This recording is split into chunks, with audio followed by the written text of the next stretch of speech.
Hey everyone, Babyless Scout Julie here. I went through lots of different bottles before finding the right one with my daughter Sophie. I know how frustrating it can be when your baby needs to take a bottle and they just aren't loving it. So today, baby number 2 and I are gonna arm you with all the things you need to know about bottles. Okay, how many bottles do you need? Are you ready for this reality? Your newborn will want to eat every 2 to 3 hours.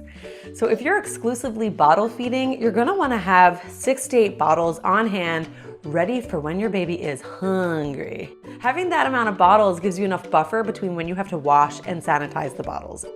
If you're breastfeeding and wanna share the feeding love with other caretakers, you might only need about 3 to 4 bottles to use once your baby has mastered their latch. When it comes to cost, price can vary from low to high depending on what features you and your baby care about most. Before you go spending a ton of money loading up on one type of bottle, your baby may like one bottle more than others.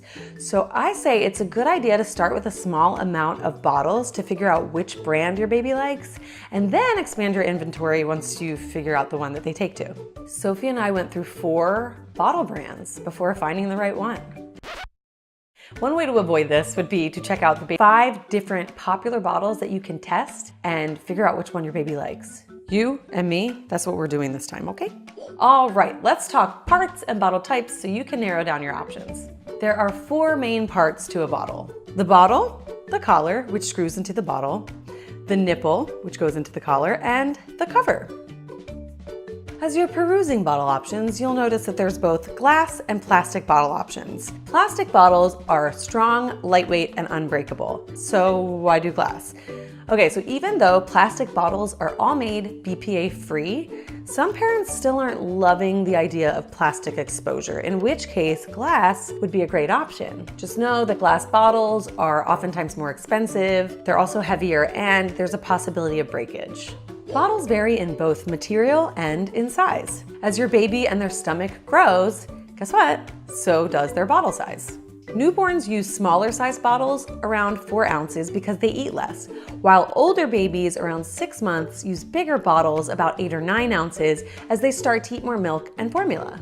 This is where gift sets come in handy. Wait a second, did you just say I have to switch out the nipples as my baby grows? Yes, you do. But don't be intimidated. It's really not that hard to figure out, and each brand will have their own system. For the purposes of this video, I'm going to use Philips AVENT as the example. The flow rate of a bottle nipple refers to the little holes or hole that lets the liquid flow through. When your baby is a newborn, their stomach can only handle so much liquid at a time, so you use the stage 1 nipple, which has the slowest flow. Then you'll move up to the stage 2 nipple once they're about a month or 2 old and their stomach can handle more liquid. Stage 3 starts at about 3 months old with the medium flow, and then lastly, when they're about 6 months, you'll use the stage 4 nipple, which has the fastest flow. One more thing about bottle nipples is that many brands design special nipples specific to breastfed or formula-fed babies. For example, this Comotomo nipple and this Tommee Tippee Closer to Nature nipple are both designed to mimic the natural feel of mama. Other things to consider when choosing a bottle system are those extra parts that come with a bottle that make your life a little bit easier. Like the Mixie, which is a bottle with an agitator included that helps get rid of clumps while mixing up formula. One of the most popular bottle bonus parts you'll see are for colic, which is when your baby gets really uncomfortable and fussy because they have air and painful gas trapped in their tummies. An anti-colic bottle could bring them some much needed relief. This Dr. Brown's bottle, for example, has a 2-piece internal vent system that eliminates air bubbles in formula or milk. To be honest, the extra parts are a tad annoying to clean, but those bottles made my baby super happy and less cranky, so it was well worth any minor inconvenience. Plus, once your baby's stomach matures, a lot of anti-colic bottle systems can be used without their venting system, like this one from Philips AVENT, so you can have the option to use it with or without. Quick pro tip here, if you're leaning towards using Dr. Brown's bottles, just be aware that the bottles with the blue vents cannot be used without their venting system.